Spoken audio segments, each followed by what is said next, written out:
Hello, welcome to Miniature Realms. My name's Stuart. As someone who's painted more Horus Heresy armies than I can remember, I've painted a lot of breaches over the years and many different forms of conversion, third-party miniatures, so on and so on. And loads of different versions of Cataphracti, especially with the newer edition and the newer plastics. The old ones were looking rather small and so many players just didn't like them, so I've had converted ones, again, all third-party. Well, Games Workshop have solved that now. We've known these are coming for a while, and we have this Siege Assault group, and Games Workshop have kindly sent it to me. So let's take a look and get some painted.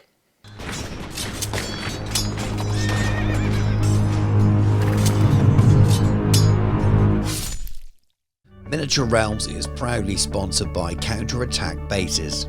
They stock a wide range of counters, gaming aids and movement trays for multiple game systems and offer custom items to suit your club, your event or even your podcast or YouTube channel.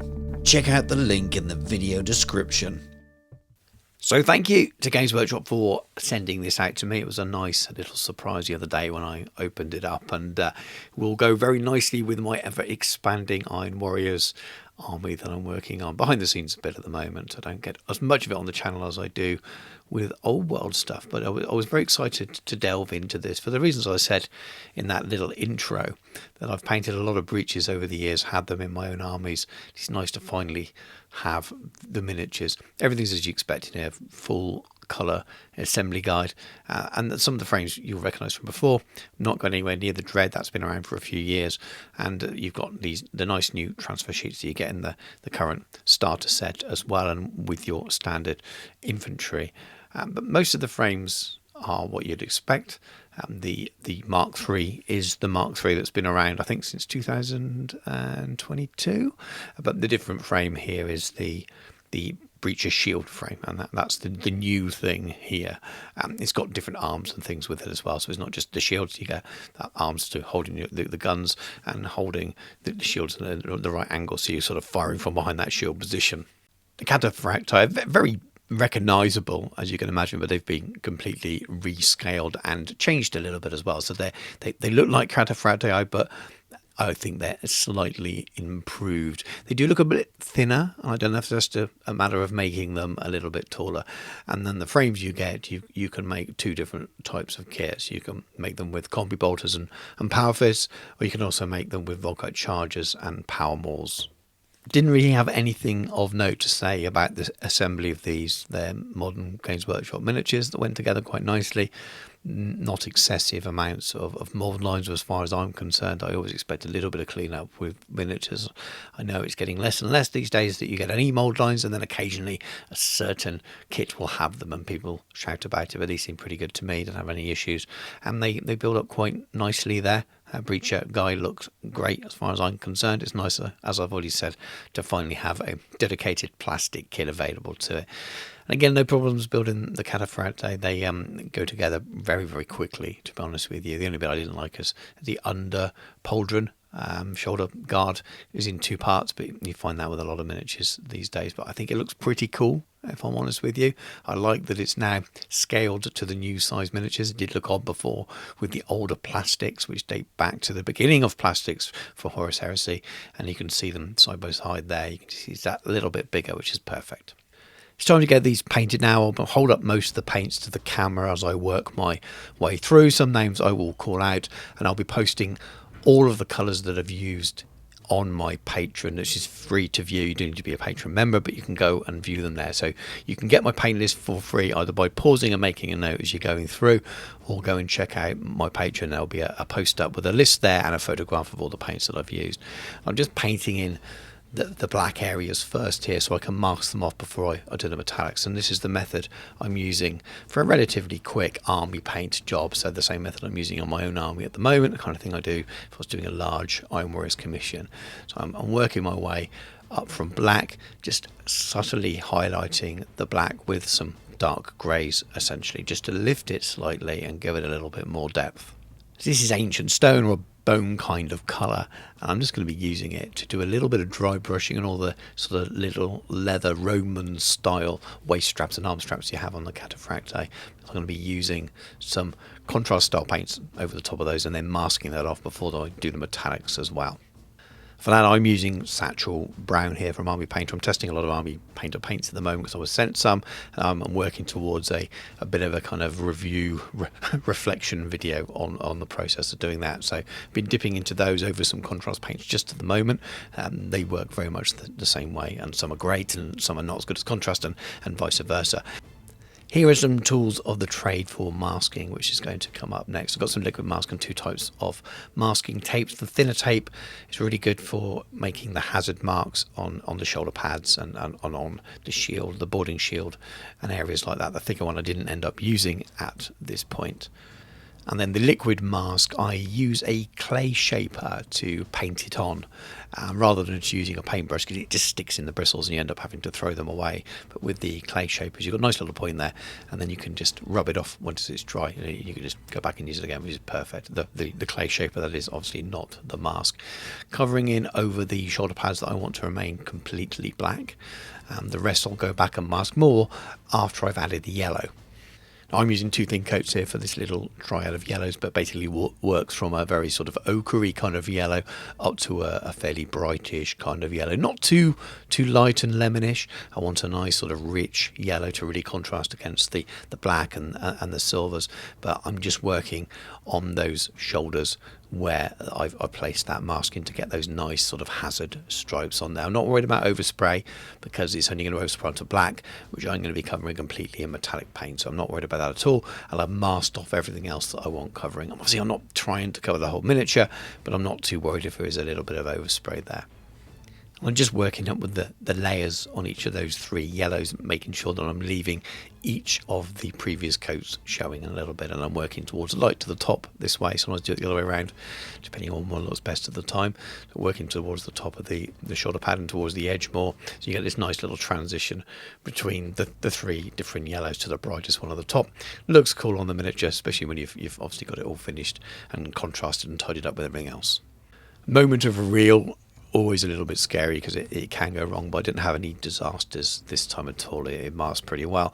And once I knew that paint was fully dry, I've gone in with a liquid mask. Sometimes I will varnish it, but because I want to add decals and do more varnishing in a moment, I thought rather than keep adding too many layers to the miniature, I went straight in with a liquid mask, and this stuff's fine.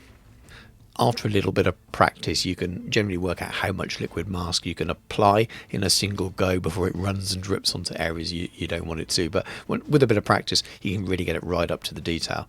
And then we're on to the metallics I'm going to use. I like to start with a sort of a brown, bronzish, or very dark bronze metallic base. And I've done this for years. It just adds a really nice undertone to your metallics. I'm pretty much covering the whole miniature now. Everything's been masked off, so I'm covering the rest of it in this nice sort of brown metallic, and it works brilliantly as a base for gold, but also as a base for steels as well. Just adds a little bit more grime to it, I believe, especially if you're painting something like this, which is a Heresy miniature. We're going to be adding weathering powders and washes and things afterwards as well. And then for me, it's a matter of building up those steel layers. So the very darkest one first, the very darkest gunmetal kind of colours you can think of. Very much top down. I am giving a full covering, but on nice light layers because I want that brown to still show through a little bit at this stage and still show through in all of the undercuts if you tip the miniature upside down afterwards. And like I said, I just love the value it gives you. I just love the tonal qualities that having that brown underneath adds to the miniature. It's a personal thing, but I think it works quite well. Moving on to the mid-tone, which is a more traditional mid-range steel kind of colour. Again, you can pick your own favourite metallic paints to do this. The Pro Aqua ones are very, very thin, but still very strong in pigment, so they work quite nicely through the airbrush. They thin very, very nicely on top of that, and then you just don't seem to separate at all, which they are very good for putting through for your airbrush, which is why I like them. By the time I get to the final layer, that brightest, and this is a mithril colour from Army Painter, I believe, I'm really focusing very much on the edges of things, just the tip of the gun, the very tops and the centres of the shoulder pad, the top of the helmet. That kind of thing, really picking out where the light would really catch and reflect on the miniature. And with metallic paints, you can, if you keep the miniature still enough when you're picking your points, you actually can see where your real light is reflecting and shining off it. So you can always use it as a little bit of a guide, but it just builds a bit of a progression from that dark brown in the undercuts all the way up through from those darker steels to the brightest silver. Another moment of truth here, and it's removing that liquid mask. And once you've got a little bit started, you end up with a little ball of it. It's great for rubbing over and pulling more off, so I tend to keep the ball that I've removed from the last miniature and work my way around. So I'm just taking it off the shoulder pads here, and everything came off very well. Sometimes you need a little bit of touch up or something, but I didn't have too much bleeding and not too much of the mask going onto other areas and actually covering something I didn't want to be covered. But there you go, with your base colours down, ready to start. And because there's no tidy up per se on these miniatures, I'm moving straight onto the trim, which is going to be gold on the shoulder pauldrons, so to speak. Now I'm starting with that same bronze colour that I underpainted everything with, because it's a really nice base for gold as well, and I want them to look dark and grimy and keep that sort of the same colour language all the way through the miniature. So it's just a nice way of going back and starting this stage off. I've got quite warm copper and gold colours here, just to really sort of contrast between that cold steel, and you get that nicely with the bright yellow and the plain black on those hazard stripes, and this kind of reflects that and mirrors that within the metallics as well. So you've got the cold steel and then you've got the warmer gold, and I just think that looks quite nice on Iron Warriors. You could use a nice desaturated gold as well, and that looks equally fine, but I'm going with a warmer gold on these than I may have done in the past. This is just standard basic layering highlighting here, leaving each of the colours showing. As we get to those top layers and that brightest gold, I'm really just aiming for the centre of all the raised areas, just to give it that little sort of edge highlight. Just adding some gloss varnish here before I add the water transfers, the decals, and because I need that to dry before I start doing that, and definitely adding washes afterwards, I'm using up that time to paint on my basing texture. It's just the basing I've been using for my army so far. So this is the AK terrain stuff, and this is the wet mud stuff. It dries, funnily enough, looking like it's still wet, hence the name. And after I've chosen my water slide to transfer my decals, my decals, I'm applying them with Microsol and Microset. I'm not going to go into detail about how they go on in this video. If you're interested in the tutorial, I'll try and remember to pop a link in for mine. Then once they're fully set and dry, I've added another layer of gloss varnish to seal them, and then it's time for oil washes. And I'm using ready mixed oil wash from the Soilworks range from scale 75. You can mix your own oil washes if you want. I just like the consistency and the ease of buying them like this when I can find stock these days. I'm doing what I do with a lot of rank and file with Heresy armies, is doing a bit of an all-over oil wash. You can obviously use water-based washes with these. You can use enamel washes. I like oil washes because of the ability to remove them again afterwards. If I was using an Agrax Earthshade or something here, and people have heard this spiel all the time, but just in case there's new people to the channel, you would have to then wipe it off all those surface areas before it dries, or you get this horrible staining, tea-stained marked effect things, and I don't like it very much at all. And then you have to go back and re-highlight, which takes a lot of time. So I've just slapped it all over the miniature, a few little splodges on the base as well to give some variation in the basing colour, and then on to the next miniature. I'm just working on these two side by side at the moment just to show them off for this video. And once they've dried, they can be surface dry. You can leave them overnight if you want to as well. That's the beauty of oil washes. I've got a little bit of fast drying thinner from AK, and I'm going to be removing some of the oil wash. First, I'm just using a completely dry earbud or Q-tip here, just to take away the slightly tacky oil paint. Now I've left it for an hour or so till it's completely dry to the touch but tacky underneath. I like to work with it at that stage. If you've left it overnight, you might need to go in with the thinners straight away in order to remove them. But I'm just working in angles here just to make sure that I leave, if there's any streaks, they look like it's weathered streaks, they look good, but I'm just taking it off most of the flat surfaces. It just leaves it in all those recesses, shades the miniature, and makes it look sort of dark and grimy, which is a cool effect in itself, and that's why I love using oil washes. And nothing better to use them on than grim, dark and grimy Heresy style miniatures. After that initial stage, I'm using a slightly damp cotton bud to take a little bit more off, essentially, and be a little bit more precise.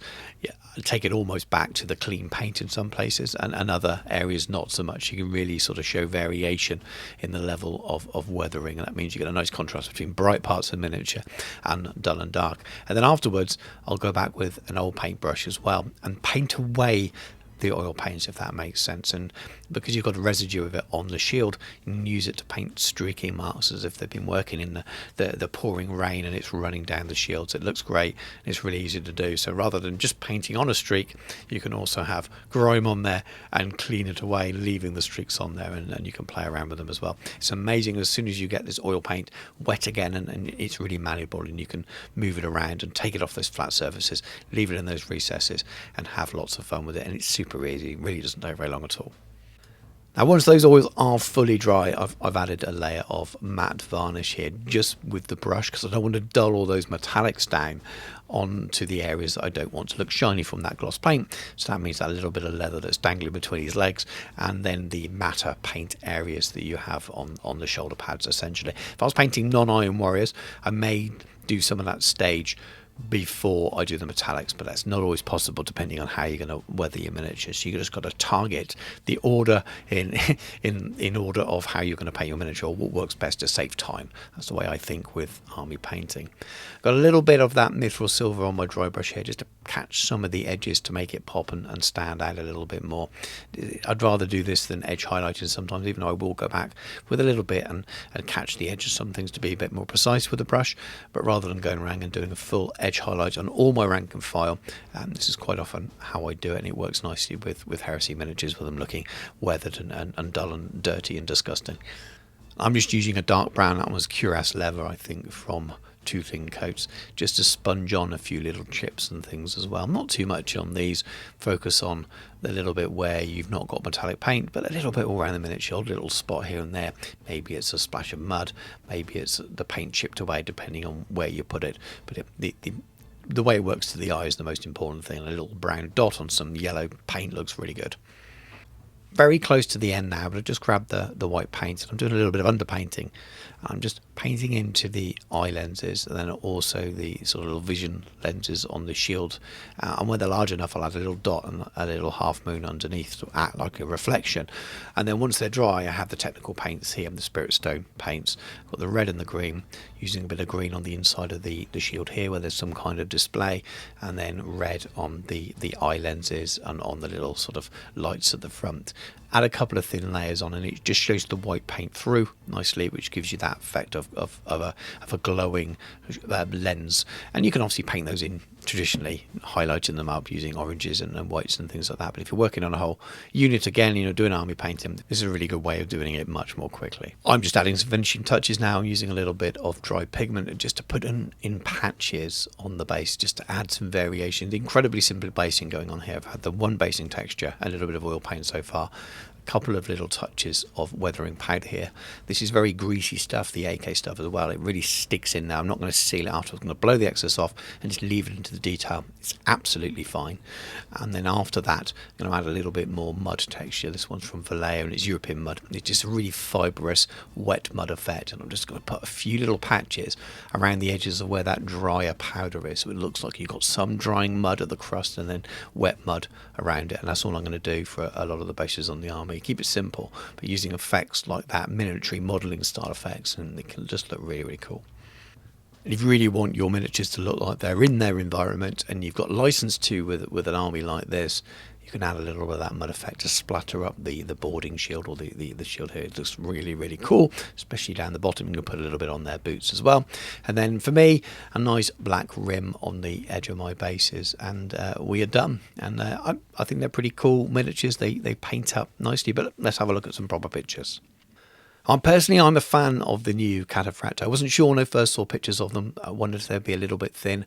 The original resin ones looked lovely, but they were obviously out of scale very, very quickly as soon as the plastics came along, and arguably weren't big enough ever.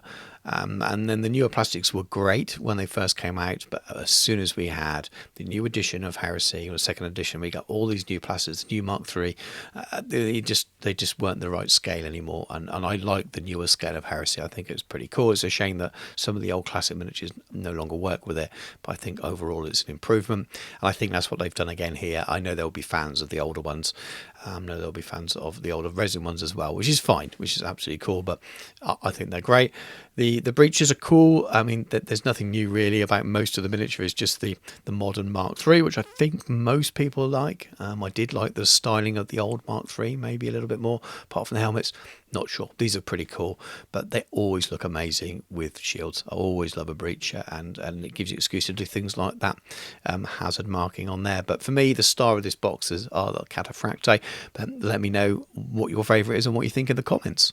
Thank you very much for watching. Hope you enjoyed the video, found it useful in one way or another. I have got absolutely no doubt that the contents of that box have been well and truly shown off around the interwebs before I finished recording this video. I think actually very much last night I saw the first leaked pictures of the frame with the shields on, and that's normal. But I do like to include them when I'm sent something new, because I know some people aren't here just for the painting style of videos. They're here to look at the contents of the box and help them decide whether they like them, whether they'll be able to use those parts. So hopefully those little bits at the beginning that showed the contents of the frames, even if it's quite quick, means you could pause it and have a little look and decide whether you want to pick up this set, or you're going to keep using your existing ones or buy some shields elsewhere.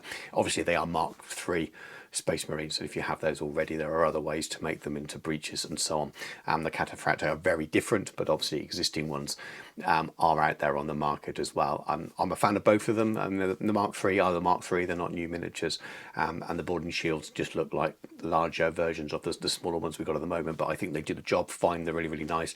I am a big fan of those new Cataphracti just because I think they needed updating, and I like the extra movement in them, as I've said already. But let me know in the comments what you think of those miniatures. I'm sure it'll be a real mix of some people just don't like them, prefer X or Y, and there'll be people that love the new ones as well. So let me know in the comments. I'll be interested to hear what you think. I think it's a cool set anyway. We'll be able to buy it in a box like that. I'm sure it won't be too long in the future until they're all available as individual sets anyway.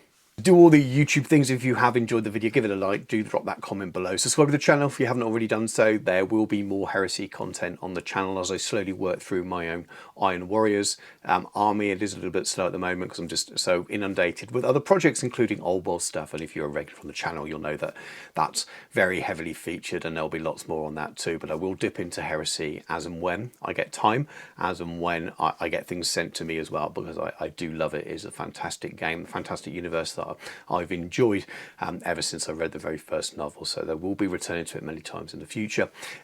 Please do check out all the links in my video description. The most important one to me is my Patreon, and it's the very best way you can support me keeping making videos on the channel. And thank you to all my existing patrons for all the support that you give me. Please check out the channel sponsor as well, Counterattack Bases. They make loads of brilliant gaming aids, custom gaming aids and custom dice as well, so please do go and check them out. But thank you very much for watching. Take care, and I'll catch you soon.